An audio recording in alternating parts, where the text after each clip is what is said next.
Com alegria e satisfação que cumprimentamos os nossos amigos e irmãos do portal Escola Dominical, com a gloriosa paz de nosso Senhor e Salvador Jesus Cristo. Estamos dando início a mais uma pré-aula, esta ferramenta que o portal Escola Dominical disponibiliza no início da semana para que os irmãos possam melhor preparar a sua aula da Escola Bíblica Dominical. Leiam a revista das lições bíblicas, assistam a esta pré-aula, leiam o texto de apoio desta pré-aula, porque a pré-aula não é uma mera repetição da revista. A revista os irmãos já têm aí em mãos. Nós fazemos um texto complementar e apresentamos este texto aqui na pré-aula. Alguns irmãos reclamam, às vezes, que não está os tópicos da lição. Os tópicos da lição, irmãos, estão na lição.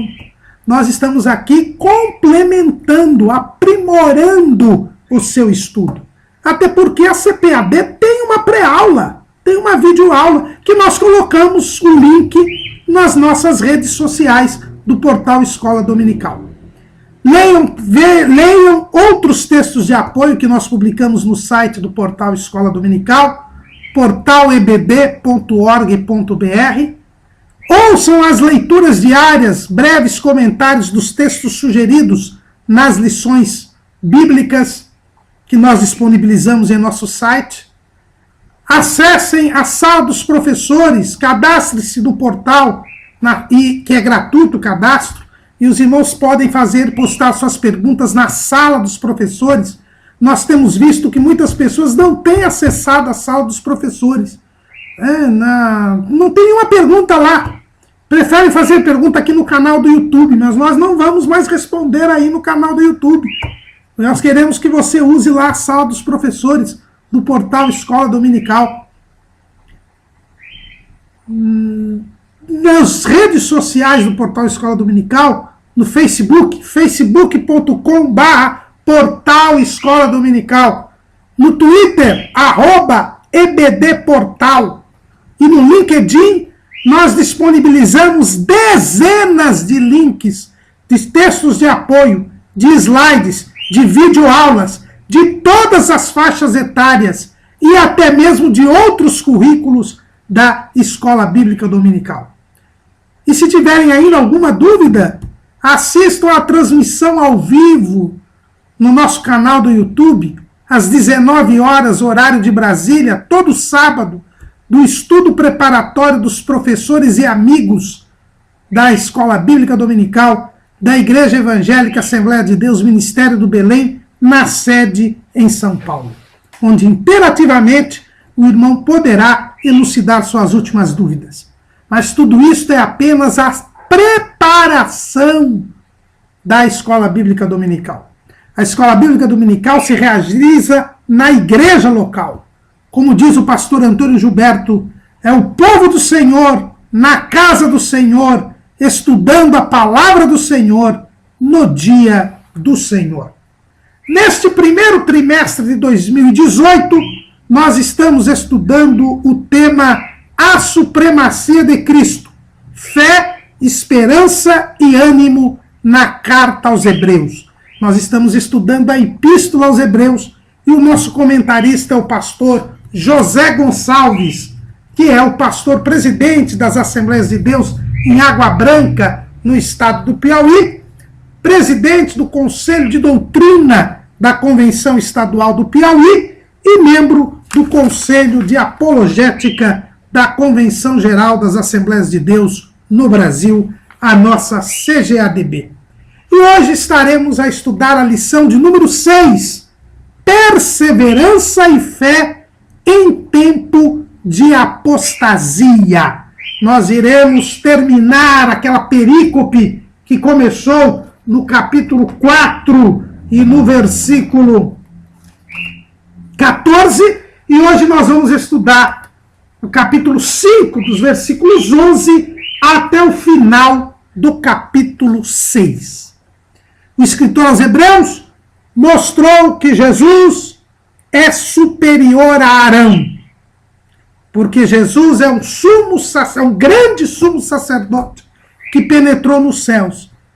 Como diz Davi no Salmo 110, ele é um sumo sacerdote eternamente segundo a ordem de Melquisedeque. Mas é nesse ponto que o escritor aos Hebreus vai fazer uma triste constatação com relação àqueles crentes judeus que estavam tentados a deixar Jesus e voltar ao judaísmo.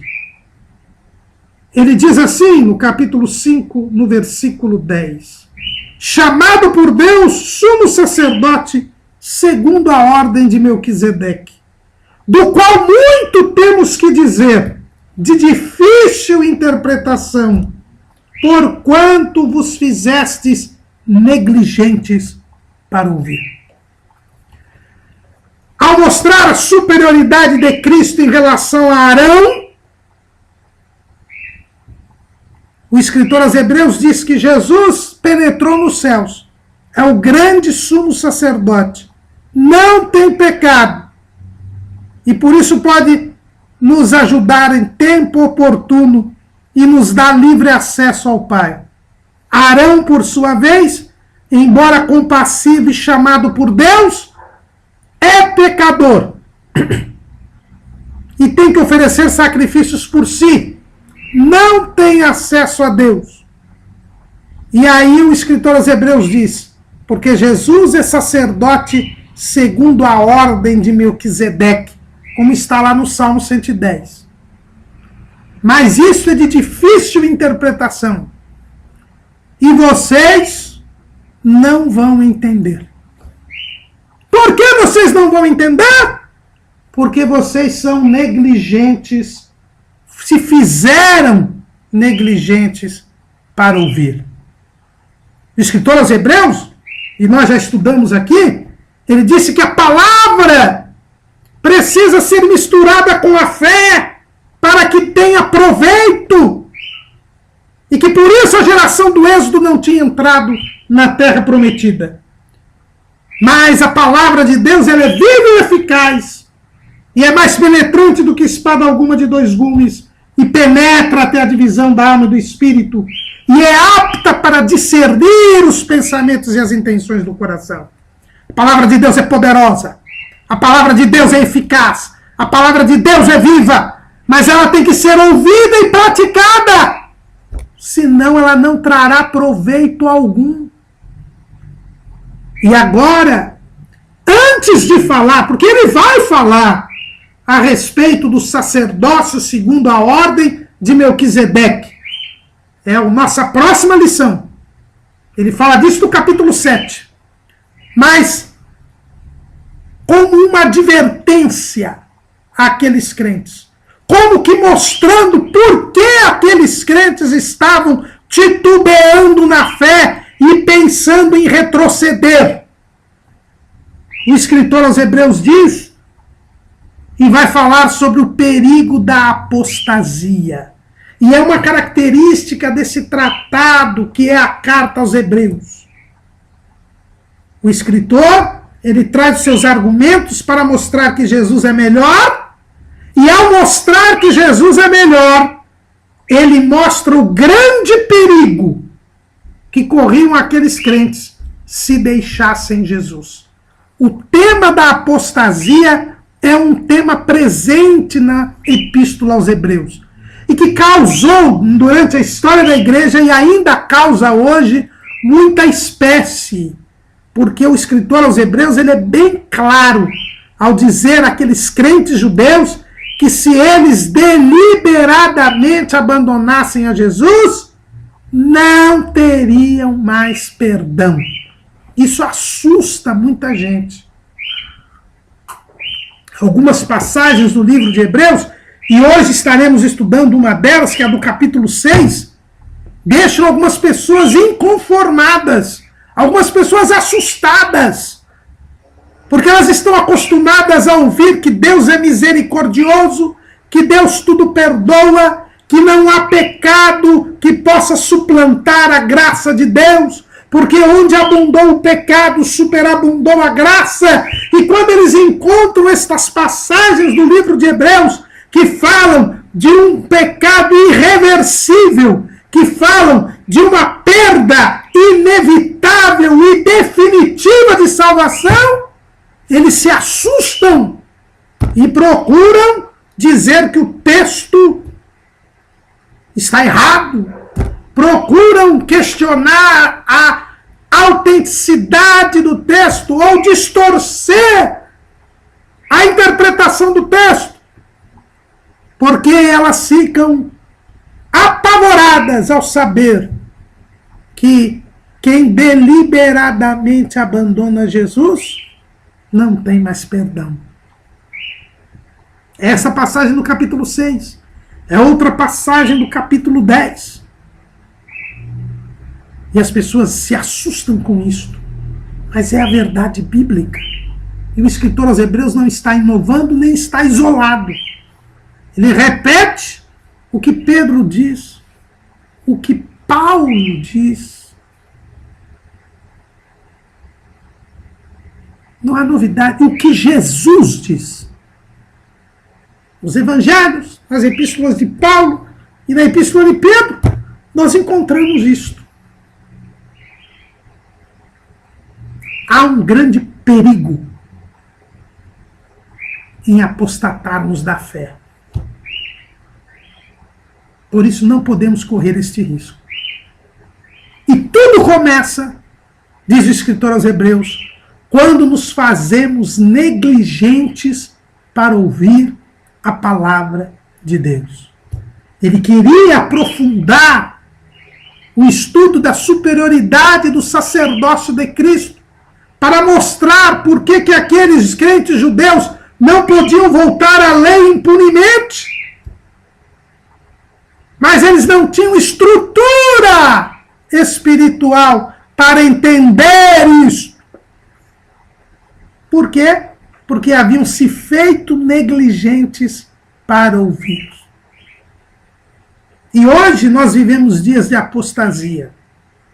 Assim como aqueles dias lá entre os crentes judeus, havia um grupo querendo apostatar da fé e querendo convencer os outros a fazer o mesmo, nós vivemos hoje dias de apostasia. O apóstolo Paulo profetizou a este respeito. Ele disse lá em 1 Timóteo, capítulo 4, versículo 1, mas o Espírito expressamente diz que nos últimos tempos apostatarão alguns da fé, dando ouvidos a espíritos enganadores e a doutrinas de demônios. E por que se dá ouvidos a doutrinas de demônios e a espíritos enganadores? Porque se fazem negligentes para ouvir a palavra de Deus. Quem não ouve a palavra de Deus, quem não quer saber da palavra de Deus, acaba dando ouvidos a espíritos enganadores e a doutrinas de demônios. E não é o que nós temos visto nos dias de hoje, irmãos. Cultos onde só há cantoria, cantoria, cantoria, louvorzão, louvorzão e palavrinha, como diz o professor Aristóteles Torres de Alencar, que hoje congrega no Ministério do Ipiranga, aqui em São Paulo. Louvorzão e palavrinha. E Jesus diz que nós somos santificados na verdade. E sem a santificação, ninguém verá o Senhor. E Jesus diz que vós já estáis limpos pela palavra que eu vos tenho falado. Se nós nos fizermos negligentes para ouvir a palavra de Deus, seremos alvos fáceis da apostasia. Porque a apostasia nada mais é do que dar ouvido a espíritos enganadores e a doutrinas de demônios.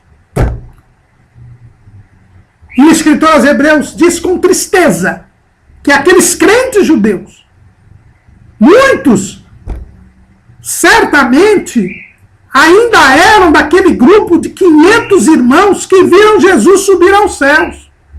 Isso porque essa carta foi escrita por volta do ano 64, 65, e quando Paulo escreveu primeiro aos Coríntios, foi lá pelo volta dos anos 58, 59, ou seja, menos de 10 anos, 8 anos antes em que foi escrita a carta aos Hebreus, o apóstolo Paulo dizia que aqueles quase 500 irmãos que viram Jesus subir ao céu, muitos ainda estavam vivos. Então eram crentes do primeiro momento, crentes do ministério público de Jesus. Mas eles se fizeram negligentes para ouvir. E agora, como resultado disso, estavam querendo voltar ao judaísmo, querendo apostatar da fé. Nesses dias que vivemos, irmãos, dias de apostasia espiritual, os últimos tempos, os dias imediatamente anteriores à volta de Cristo, ao arrebatamento da igreja, se você quer subir ao céu, não se faça negligente para ouvir a palavra de Deus. E você será limpo pela palavra. E você será santificado na palavra. E certamente você estará entre aqueles que verão o Senhor como Ele é nos ares naquele dia. E é triste, mas o escritor aos Hebreus diz: devendo já ser mestres pelo tempo, ainda necessitais que vos torne a ensinar quais sejam os primeiros rudimentos das palavras de Deus. A vida espiritual, irmãos, ou ela avança ou ela atrasa. Não existe estacionamento na vida espiritual. Ou você cresce ou você diminui. Ou você vai para frente, ou você vai para trás.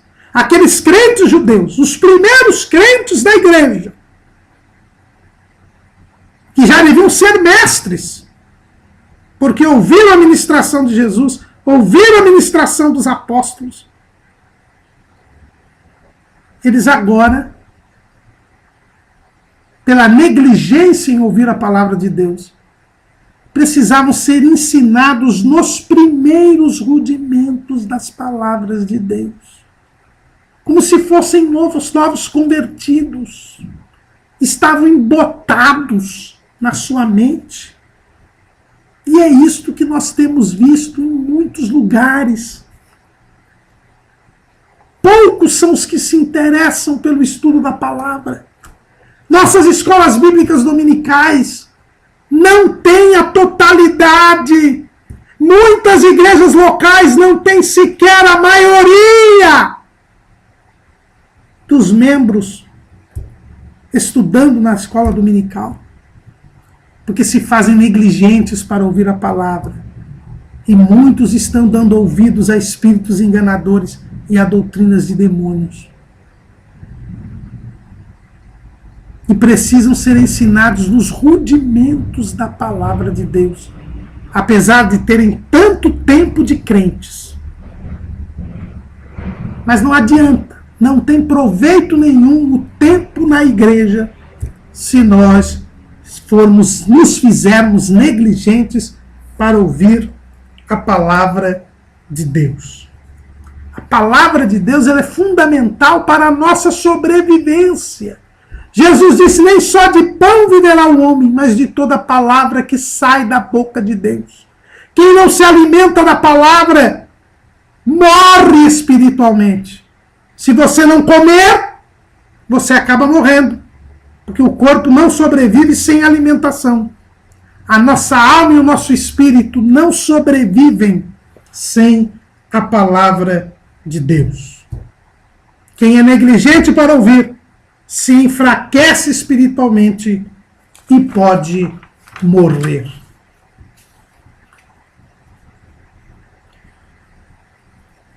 E o escritor aos Hebreus, ele, ao falar desta negligência para ouvir a palavra e dizer que, pelo tempo, aqueles crentes deveriam ser mestres, mas na verdade precisavam ser ensinados nos primeiros rudimentos, ele nos traz uma realidade importante. É de que a palavra de Deus é um alimento da alma e do espírito. Mas existem dois tipos de alimento. Existe o leite e existe o sólido mantimento. Olha o que diz o escritor. E vos haveis feito tais que necessitais de leite e não de sólido mantimento. Porque qualquer que ainda se alimenta de leite não está experimentado na palavra da justiça, porque é menino. Mas o mantimento sólido é para os perfeitos, os quais, em razão do costume, têm os sentidos exercitados para discernir tanto o bem como o mal. Nós temos dois tipos de crentes na igreja. Os meninos e os crentes, chamados aqui perfeitos, mas o sentido de perfeito é maduro. Crentes completos, crentes maduros. Nós temos os meninos e nós temos os crentes maduros. Isso que o escritor aos Hebreus fala, tanto o apóstolo Paulo quanto o apóstolo Pedro também falam.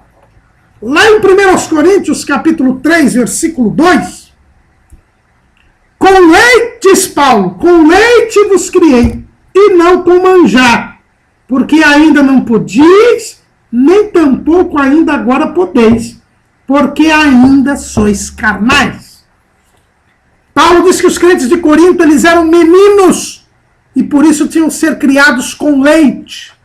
E aqui nós vemos, irmãos, uma bela analogia da palavra de Deus. Jesus diz que quando nós cremos nele, nós nascemos de novo. Então nós somos recém-nascidos espirituais. Ora, um recém-nascido, qual é o alimento do recém-nascido? É o leite. O ser humano, ele é mamífero, e todo filhote, todo alimento do mamífero, o primeiro alimento do mamífero é o leite. Se você der uma feijoada para uma criança recém-nascida, pode ser a melhor feijoada do Brasil.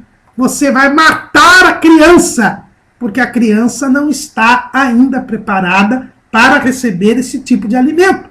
O primeiro alimento que nós recebemos, o alimento do recém-nascido, é o leite. E o leite é importante. Então, vocês veem aí a campanha que é feita para que haja o aleitamento materno, para que as mães deem até o primeiro ano de vida o leite materno para a criança, porque o leite materno vai trazer à criança a imunidade necessária. E eu sei bem disso, porque eu tenho 2 filhos. Minha filha não pôde, porque secou, minha esposa secou o leite, ainda ela em eternidade, e ela tem uma imunidade bem inferior à do meu filho mais novo, que mamou quase até 1 ano. Por quê? Porque o leite materno, ele traz a imunidade, ele traz as condições para que haja um crescimento saudável, sadio, e que possa combater as pragas, os vírus, as bactérias. Esse é o leite, que é o primeiro alimento, é o alimento do novo convertido. Quando Jesus fala da grande comissão lá em Mateus, nós encontramos lá, Mateus capítulo 28, versículo 19. Portanto, ide e ensinai todas as nações, batizando-as em nome do Pai, do Filho e do Espírito Santo, ensinando-as a guardar todas as coisas que eu vos tenho mandado.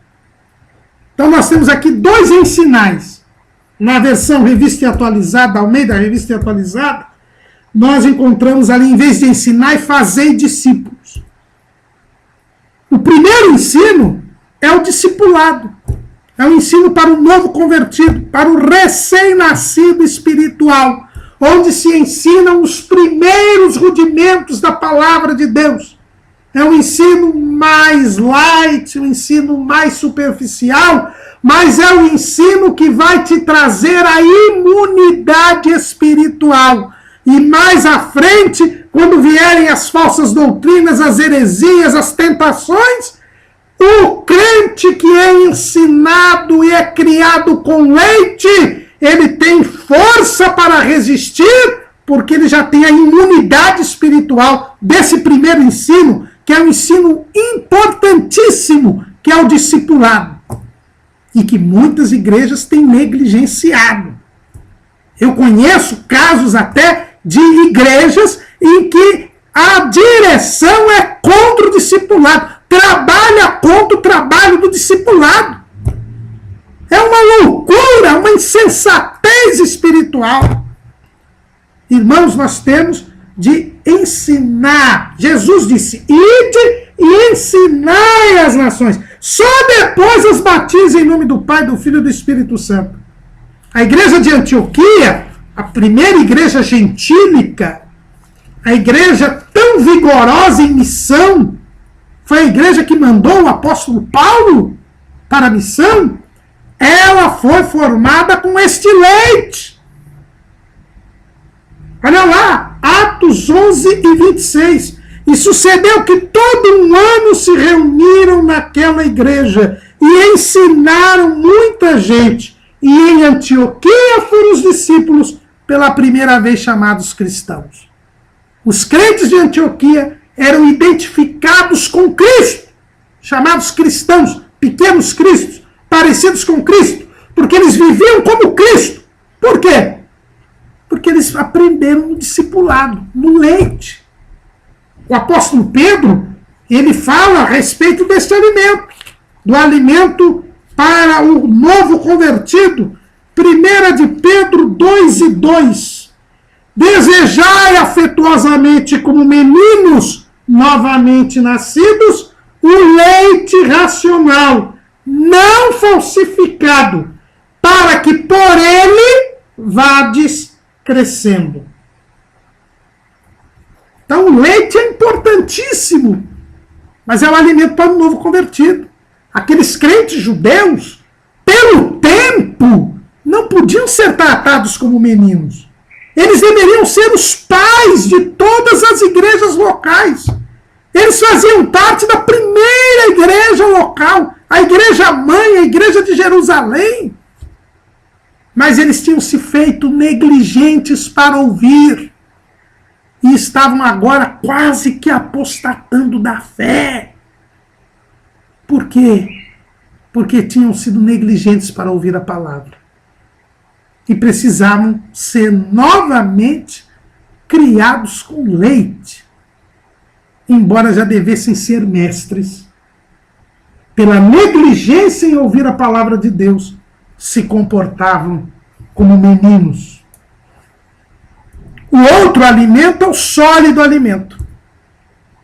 Batizando-os em nome do Pai, do Filho e do Espírito Santo e ensinando-os a guardar todas as coisas que eu vos tenho mandado. É o que Paulo chama lá em 1 Coríntios capítulo 3 de manjar, e aqui o escritor aos Hebreus, que pode ser o próprio Paulo, chama de sólido mantimento.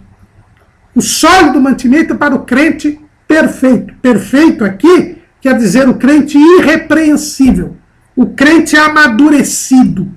É aquele crente que está acostumado com a palavra, tem experiências com Deus, ele é experimentado na palavra da justiça, ele tem os seus sentidos exercitados para discernir tanto bem como mal. É aquele homem espiritual que o apóstolo Paulo fala lá em 2 Coríntios, capítulo 2.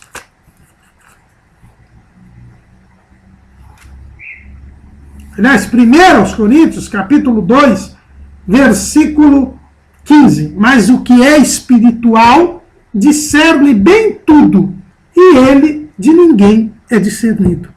É aquela pessoa que tem experiência com Deus, que tem comunhão com Deus, que aprendeu a palavra de Deus, que aprendendo a palavra de Deus, sendo alimentado com leite, foi crescendo pela palavra e agora já se identifica com Cristo, que nem os crentes de Antioquia.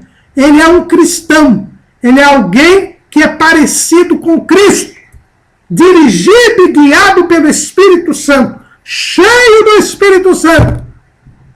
Ele é experimentado na palavra da verdade, na palavra da justiça.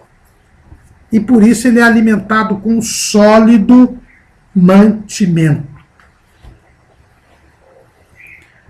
E o escritor aos Hebreus, ele diz que aqueles crentes antigos, diz o povo por aí, esses crentes cascudos, que eram verdadeiros meninos apesar do tempo, porque tinham se feito negligentes para ouvir a palavra de Deus, eles deveriam deixar os rudimentos da doutrina de Cristo e deveriam prosseguir até a perfeição.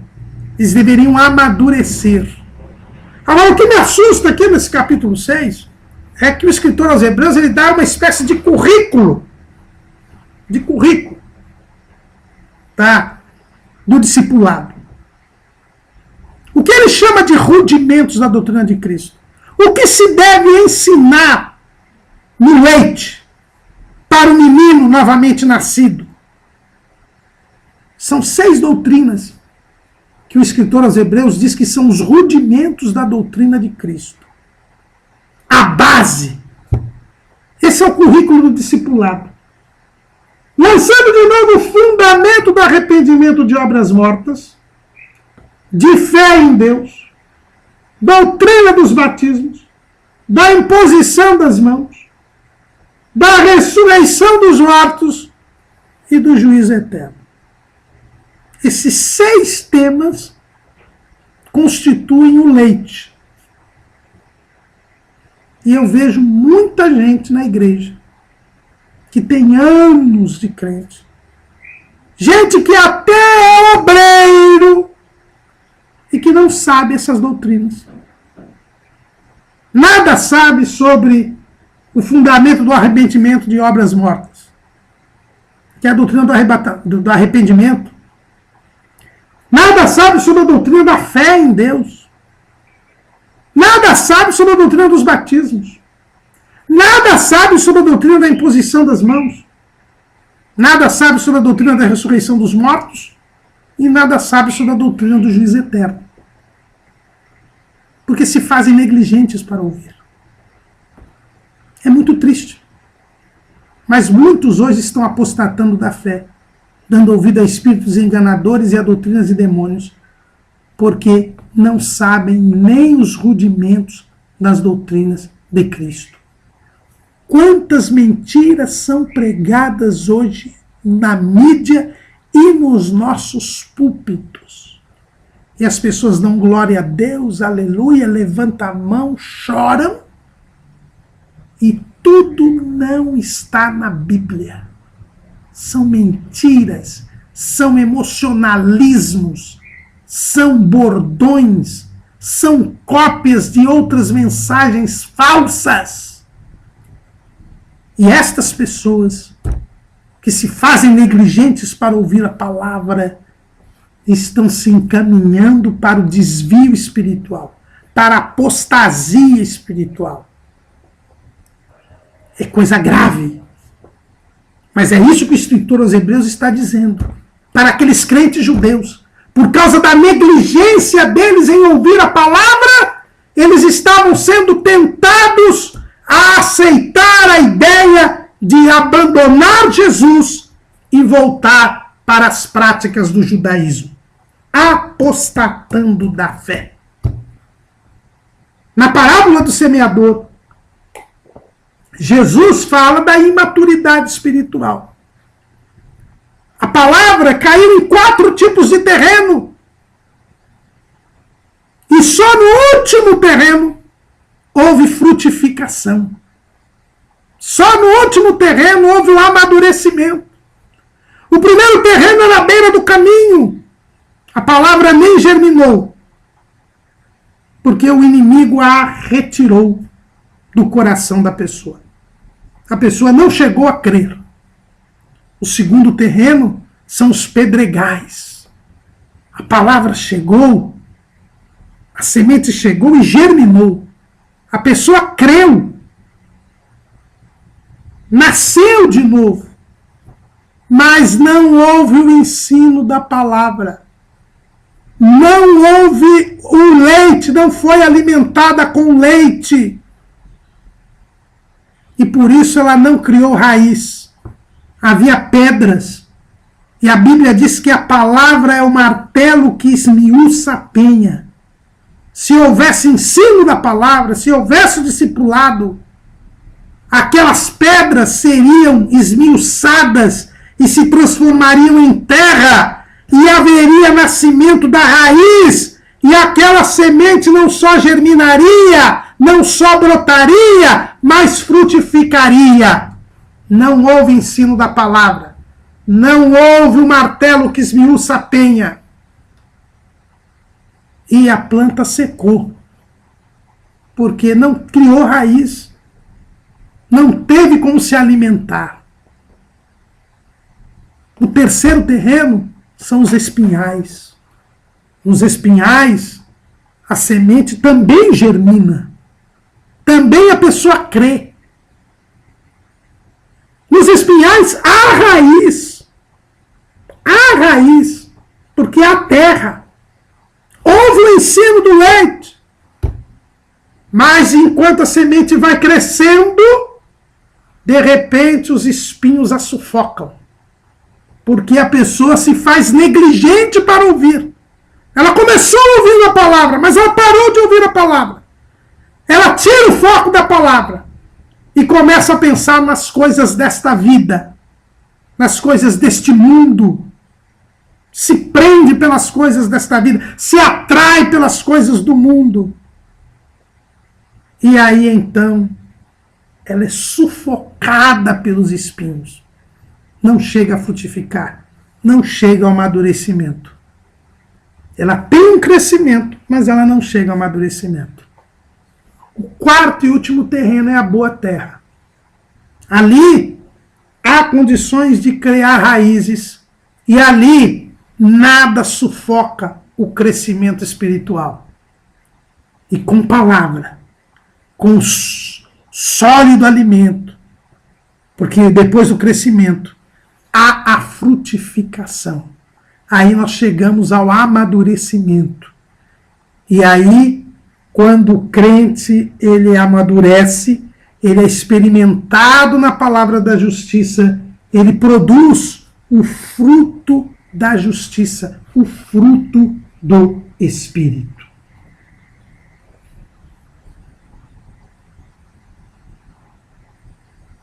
Eles precisavam, aqueles crentes, voltar aos rudimentos das doutrinas, voltar a se alimentar do leite, para que por eles crescesse e atingissem o amadurecimento espiritual.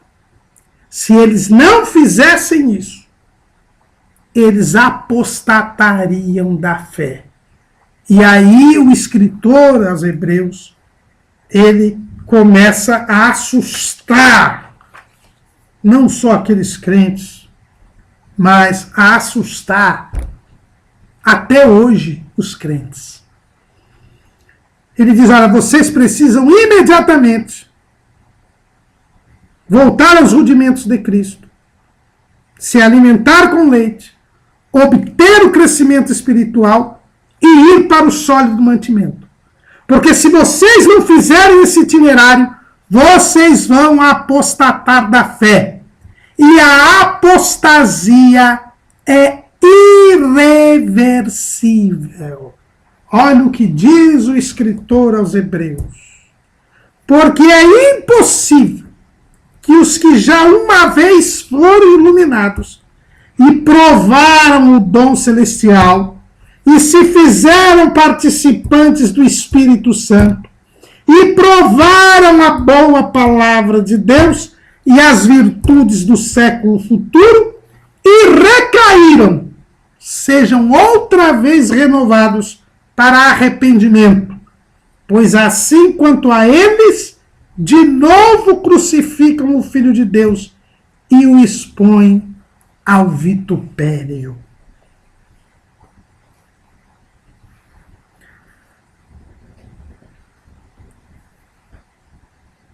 O escritor aos Hebreus está dizendo que se alguém alcança a salvação, nasce de novo. Lembra do pedregal, lembra do espinhal. Aquelas sementes germinaram. A planta brotou. Uma nem chegou a crescer. secou. A outra cresceu, mas foi sufocada. Elas não nasceram de novo. Não tem como nascer de novo. Porque elas não chegaram a frutificar. É isso que o escritor aos Hebreus está dizendo aqui, o que Jesus já havia dito na parábola do semeador. São pessoas que já foram salvas, mas deliberadamente abandonam a fé. E aqui nesta passagem, o escritor aos Hebreus nos mostra o que é ser salvo. Porque vejam bem, a gente está falando de apostasia, está falando de quem realmente foi salvo e abandonou a fé deliberadamente. O que é ser salvo? Diz o escritor aos Hebreus. Ser salvo, em primeiro lugar, é ter sido iluminado. Ou seja, alguém que já teve a visão espiritual, passou a enxergar as realidades, as verdades espirituais.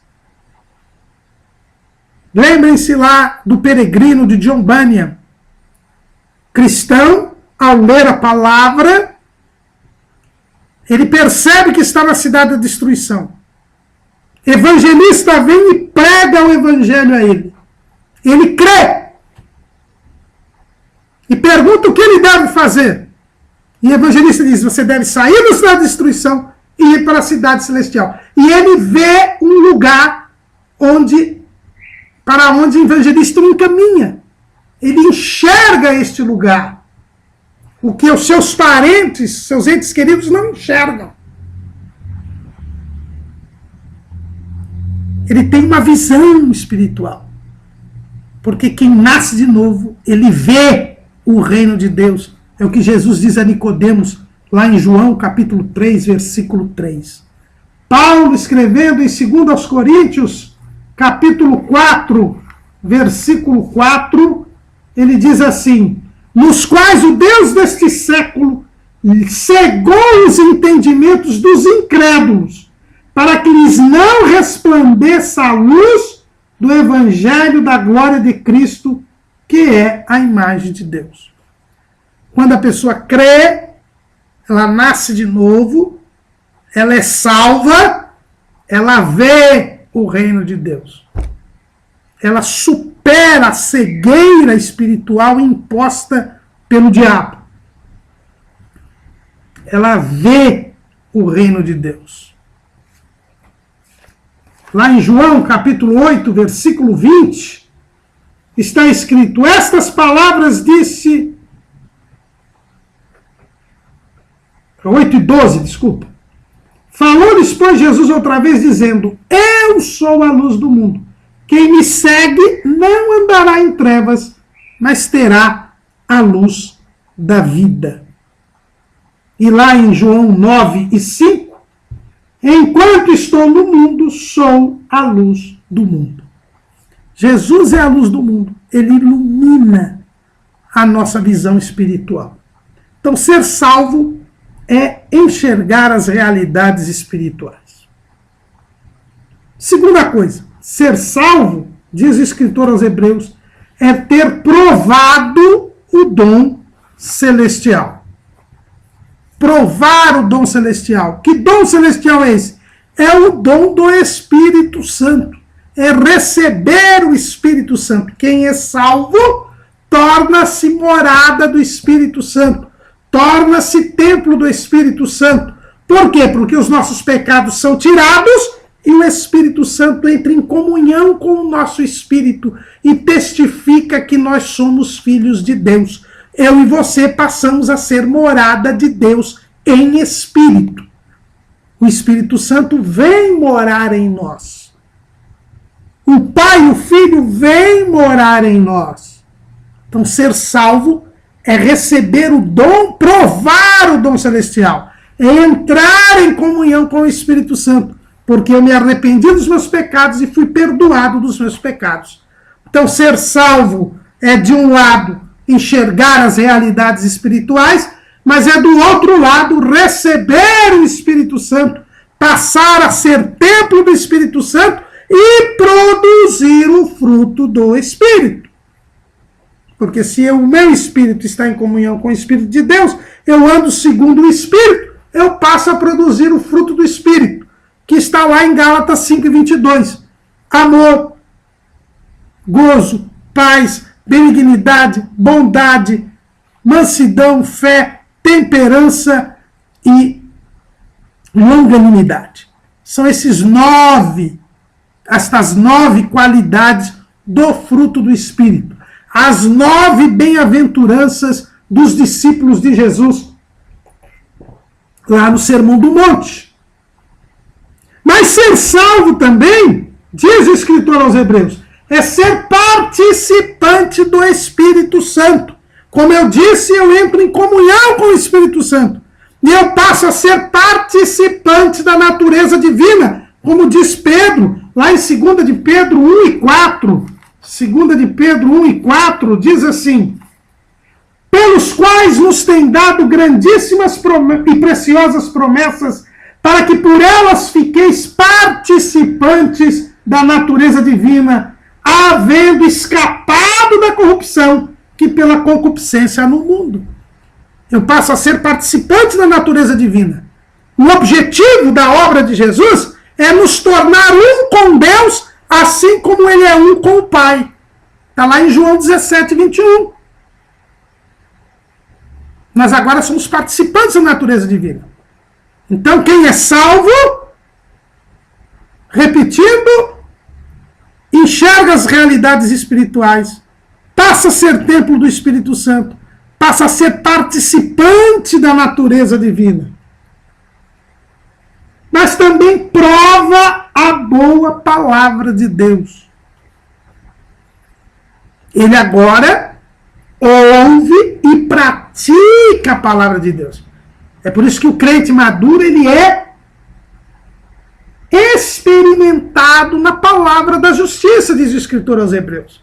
Ele agora vai provando da palavra de Deus.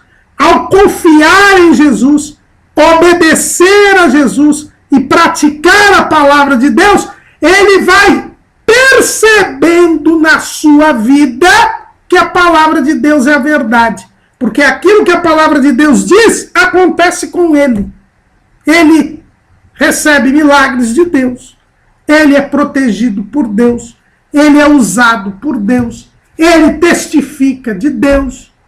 Ele prova, ele experimenta da palavra de Deus. E se passa a ter experiências com Deus. Isto é ser salvo. E mais, o escritor aos Hebreus diz que ele também prova das virtudes do século futuro. Ou seja, ele já desfruta aqui da glória celeste. Que a vida eterna, muita gente acha que começa depois que a gente morre. Ou do dia que Jesus vier. Não, a vida eterna já começa agora. Agora, quando eu creio em Jesus, eu já sinto a paz de Deus na minha vida. Eu já tenho paz com Deus e eu sinto a paz de Deus. Eu recebo o amor de Deus que é derramado no meu coração. Eu recebo o poder de Deus e os sinais que seguem aos que creem. Eu passo a expulsar demônios, eu falo em novas línguas, porque sou revestido de poder. E ao ser revestido de poder, eu recebo os dons espirituais. Eu discerno as coisas espiritualmente. Eu passo a ter a sabedoria que vem do alto. Eu passo a amar o próximo e a praticar boas obras.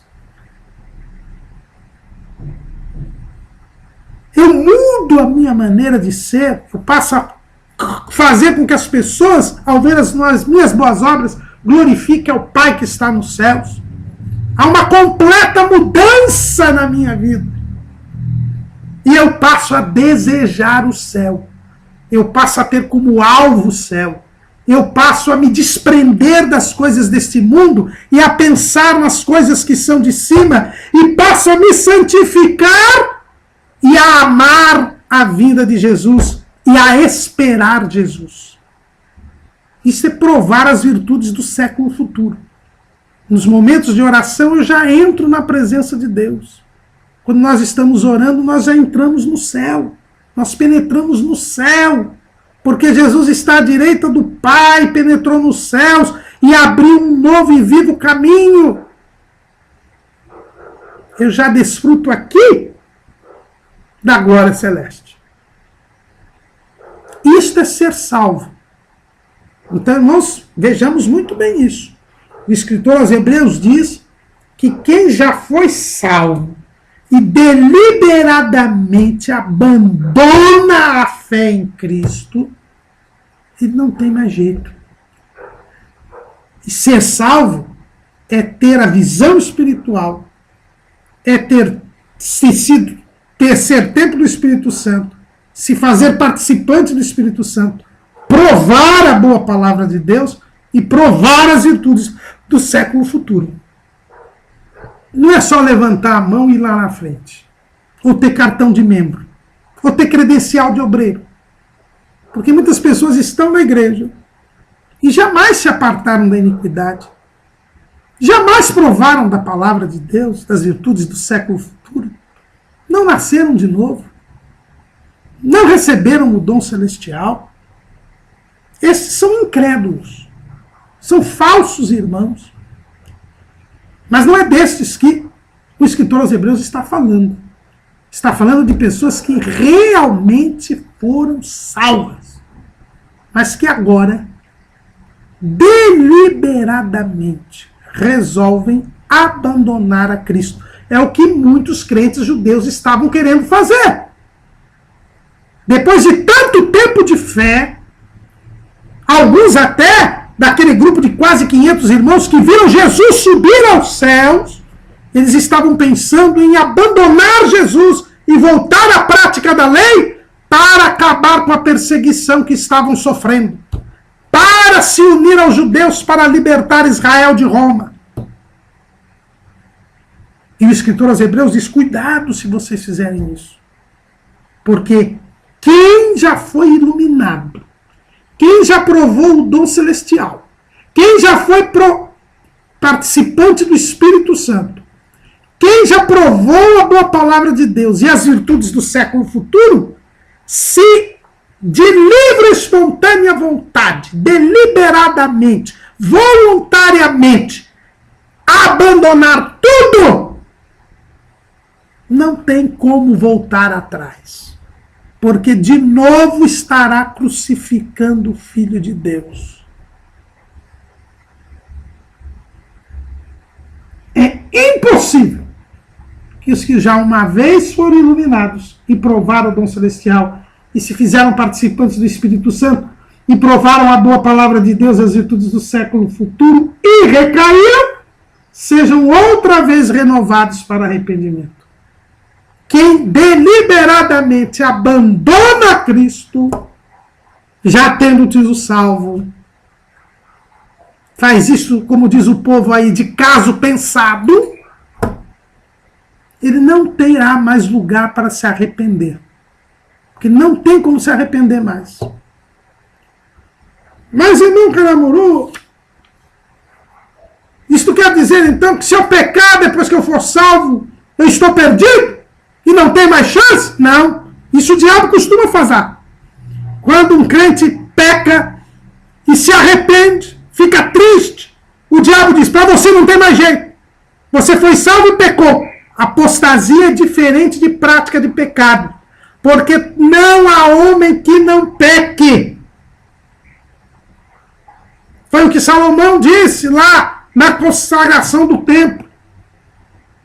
Na inauguração do templo, ele orando a Deus, a oração que foi aceita pelo Senhor, porque depois o Senhor vem em sonho e diz a Salomão que ouviu e iria atender a oração dele, portanto é uma oração correta. Salomão diz, não há homem que não peque.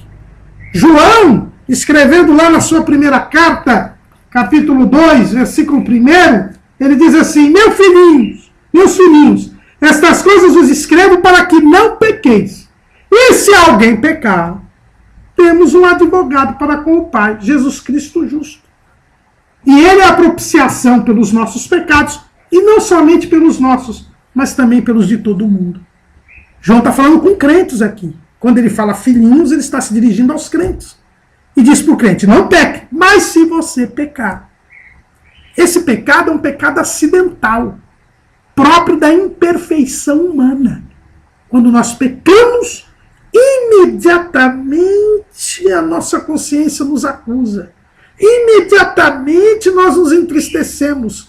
E o conselho do apóstolo é esse: imediatamente peça perdão.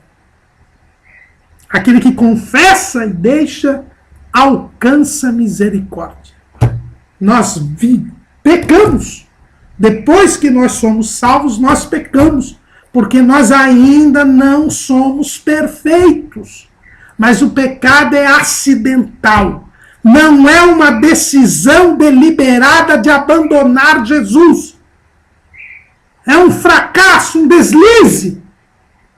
E tanto nós não estamos apostatando da fé, que assim que pecamos, nossa consciência nos acusa, vem uma tristeza segundo Deus. E como diz lá em 2 Coríntios, capítulo 7, versículo 10, porque a tristeza segundo Deus opera arrependimento para a salvação, da qual ninguém se arrepende.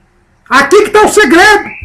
Você peca, ocorre uma fraqueza, um deslize, faltou vigilância, você peca. Mas no momento em que você peca, você sente uma tristeza segundo Deus.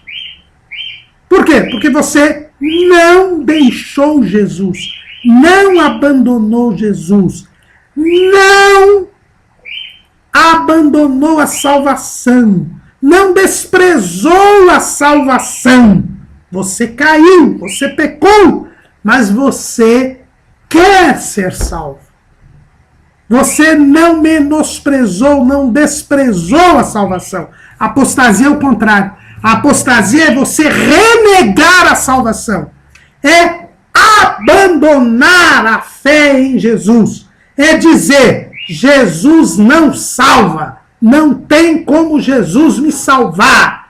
Jesus não vai me salvar. Eu não acredito mais que Jesus salve. Isto é apostasia. Não é a prática do pecado. E quando você renega Jesus, quando você diz, olha, Jesus não vai salvar mesmo, Jesus não é o Salvador, quando você diz isso, aí você está apostatando da fé. Era o que aqueles crentes judeus estavam querendo dizer.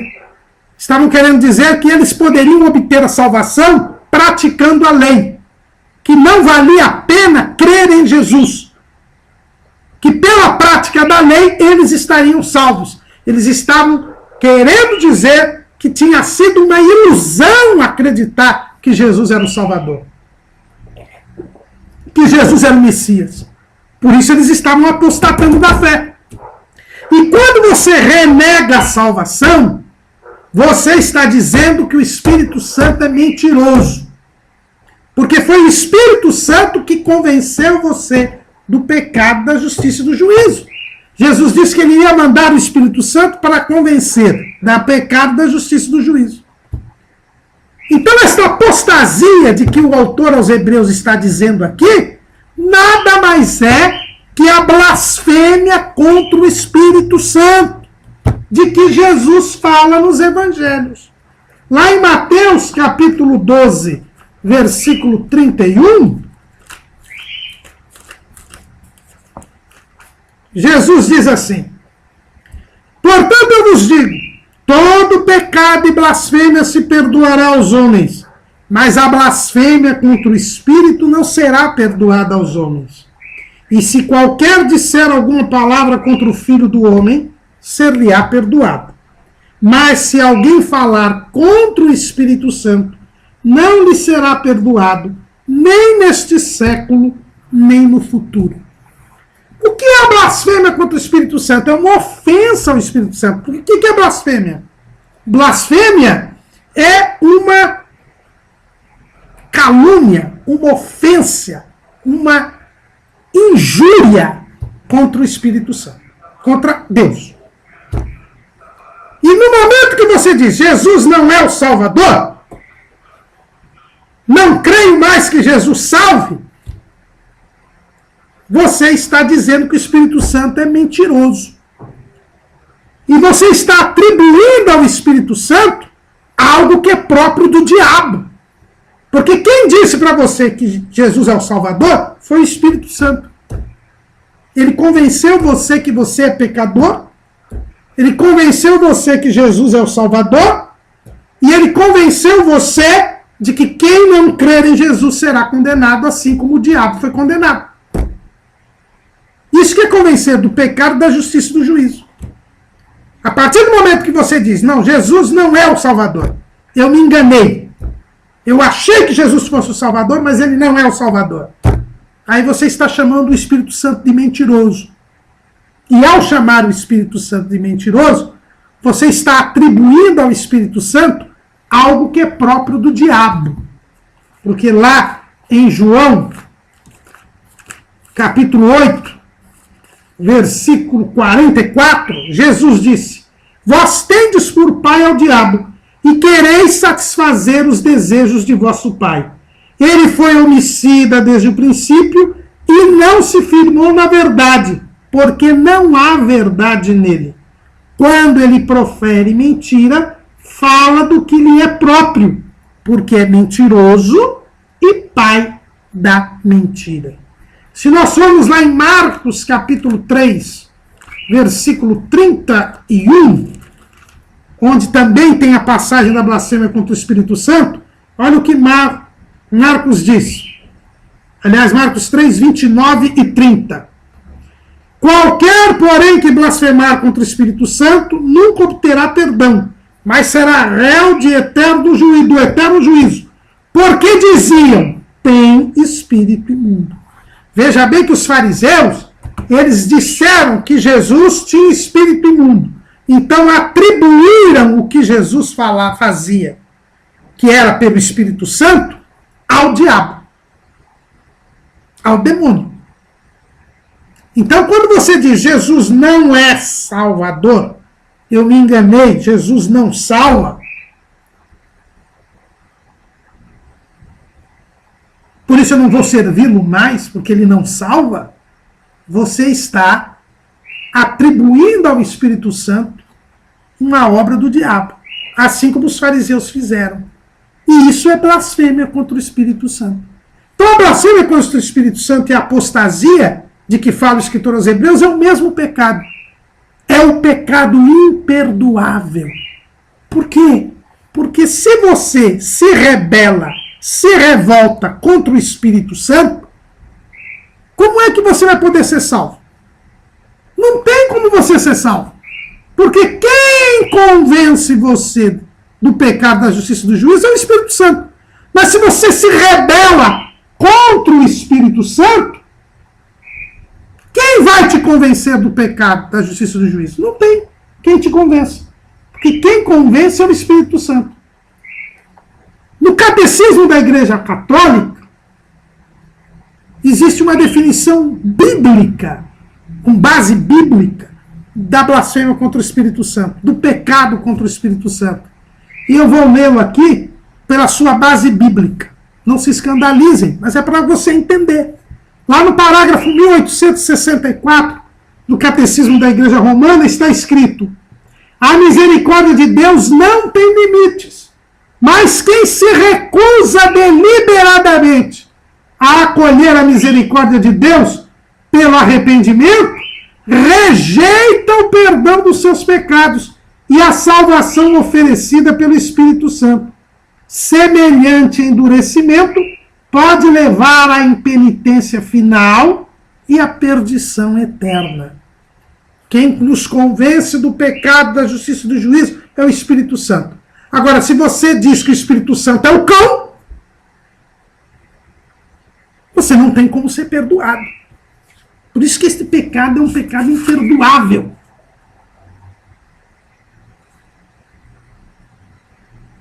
E o escritor aos Hebreus, ele traz uma outra ilustração da apostasia. Ele diz assim, ele traz uma ilustração da apostasia, né? para que aqueles leitores entendessem bem do que ele estava falando.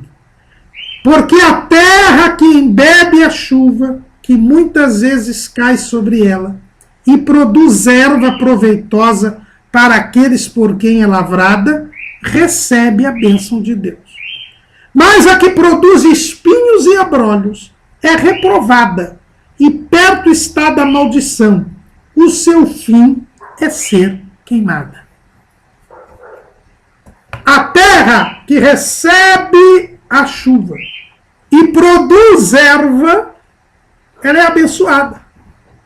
Mas a terra que recebe a chuva e produz espinhos e abrolhos, essa terra será queimada, porque ela não tem serventia, ela será amaldiçoada. É isso que acontece com aquele que apostata da fé. Depois de ter recebido a bênção de Deus, ele rejeita o Espírito Santo, ele nega que Jesus salve, ele só está produzindo espinhos e abrolhos, está produzindo más obras, está produzindo incredulidade, e ele será queimado. Ele será queimado. Não tem como ele ser aproveitado. Por isso o escritor aos Hebreus diz àqueles crentes: olha, se vocês abandonarem a fé que há em Cristo, trocando a fé em Cristo pelo judaísmo, vocês estarão renegando a Jesus, dizendo que Jesus não salva, e vocês não terão perdão, porque estarão chamando o Espírito Santo de mentiroso, atribuindo ao Espírito Santo a obra de Satanás. Mas o escritor aos Hebreus não acusa os crentes judeus de já terem apostatado da fé. Ele faz uma advertência a eles. É uma advertência que ele faz a eles. Não façam isso. E ele procura estimular os crentes. É uma lição que o escritor aos Hebreus dá. Quando você vê que alguém está se desviando espiritualmente, você deve alertá-lo, você deve orientá-lo, mas não deve acabar de matá-lo. Se ele está enfraquecido espiritualmente, você deve adverti-lo, falar a verdade, mas animá-lo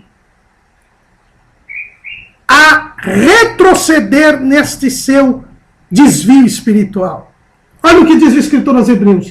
Mas de vós, ó amados, esperamos coisas melhores e coisas que acompanham a salvação, ainda que assim falamos. Vocês estão correndo grande risco. Se apostatarem da fé, não terão mais perdão. Mas ainda vocês não fizeram isso. E nós esperamos que vocês não façam. Nós esperamos que vocês façam coisas que acompanham a salvação. Nós esperamos que vocês sejam esta terra que vai dar erva, que vai dar fruto. Esperamos que vocês cresçam espiritualmente e deem fruto. Porque até aqui vocês estavam andando bem. E aí o escritor aos Hebreus lembra que eles haviam trabalhado muito na obra de Deus. Haviam servido aos santos e ainda serviam aos santos. Tinham esperança. Estavam esperando Jesus até aquele momento. Mas vieram as dificuldades, as tensões políticas, a perseguição de judeus e romanos. E aí o escritor aos Hebreus diz, olha, não percam o foco. Não percam o foco. Mantenham esta esperança na volta de Cristo, no arrebatamento da igreja. Mantenham a esperança da cidade celestial. Não se façam negligentes, mas imitem a fé e a paciência dos que herdam as promessas. E aí, o escritor aos Hebreus, ele vai trazer um episódio bíblico para animar aqueles irmãos. Um episódio em que Deus faz um pacto com Abraão. Abraão estava desanimado. Depois daquela guerra em que ele salvou seu sobrinho Ló, ele teve aquele encontro com Melquisedeque. Ele estava desanimado, porque ainda não tinha tido um filho. Porque ainda não tinha se cumprido a promessa de Deus de que ele faria dele uma grande nação. E ele então, em oração, ele pergunta a Deus se o filho seria o seu mordomo, Eliezer. E Deus diz, não, não é Eliezer. Será alguém da sua semente, Abraão. E ele manda Abraão sair da tenda onde estava e olhar para o céu. E o céu estava estrelado. E Deus disse, assim como está estrelado este céu. E eu pessoalmente acho que foi a noite mais estrelada de toda a história. Assim será a sua descendência. E a Bíblia diz que Abraão creu naquilo que Deus lhe disse. E a Bíblia diz que ele foi justificado pela fé ali, naquele instante. E Deus, para confirmar a sua promessa, ele manda que Abraão corte, faça um sacrifício, corta os animais pelo meio, e Abraão vai e coloca os animais, menos as aves, que não dá para separar no meio. E conforme o costume daquela época, quando alguém fazia aliança, eles cortavam os animais pelo meio, e a pessoa passava pelo meio, confirmando aquela aliança, jurando, para que aquela aliança ficasse confirmada. E a Bíblia diz que como Deus não podia jurar por alguém maior, o próprio Deus jurou por ele mesmo. E depois ali, de uma dificuldade que Abraão teve, porque as aves quiseram vir e comer o sacrifício, e Abraão, cansado, até adormeceu, num determinado horário, Deus passa no meio, o fogo passa no meio dos animais. E Deus confirma a promessa que tinha feito a Abraão. Foi Deus quem prometeu a salvação. E Deus não pode mentir.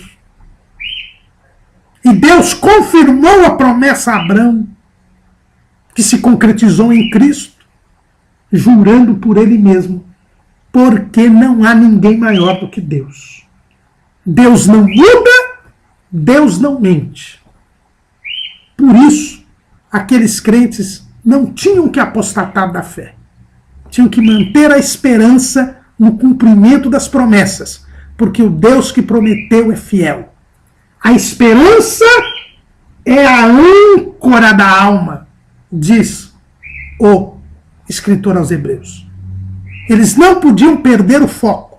Tinham que continuar esperando o cumprimento das promessas de Deus. A promessa do arrebatamento da igreja, a promessa da glorificação, a promessa da salvação. A âncora, ela mantém o navio no meio do movimento do mar. Mantém o navio no lugar. A esperança nos mantém no foco.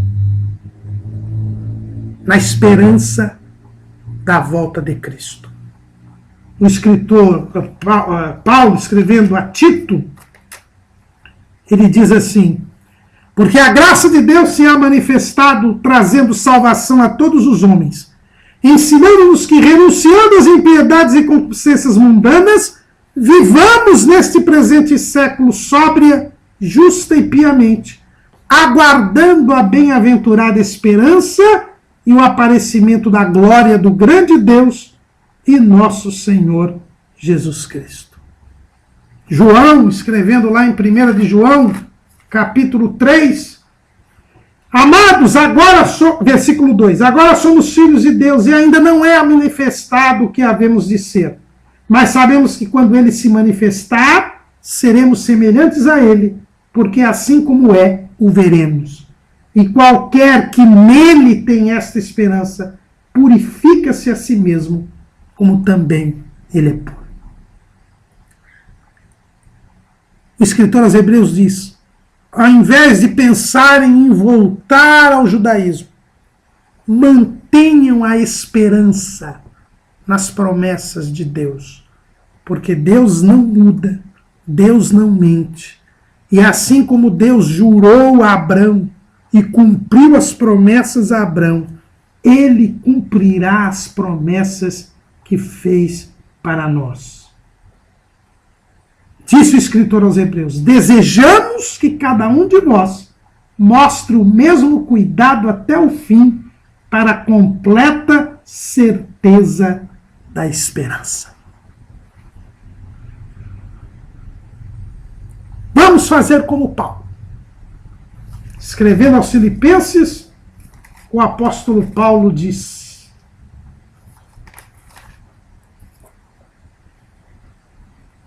irmãos, contra mim não julgo que o haja alcançado, mas uma coisa faço, e é que esquecendo-me das coisas que atrás ficam, e avançando para as que estão diante de mim, prossigo para o alvo, pelo prêmio da soberana vocação de Deus em Cristo Jesus. E no versículo 20 ele diz, mas a nossa cidade está nos céus, donde também esperamos o Salvador, o Senhor Jesus Cristo.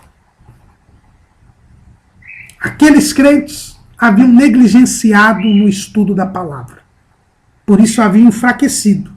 E apesar do tempo que tinham de crente, precisavam novamente se alimentar do leite. Mas o escritor aos Hebreus diz, olha, se alimentem do leite, cresçam por ele, e se alimentem do alimento sólido. Porque se vocês não fizerem isso, vocês podem apostatar da fé. E se apostatarem da fé, não terão mais perdão. Mas se vocês forem diligentes no estudo da palavra, crescerem na palavra, e conservarem a esperança nas promessas de Deus, certamente vocês não se desviarão e chegarão até o fim.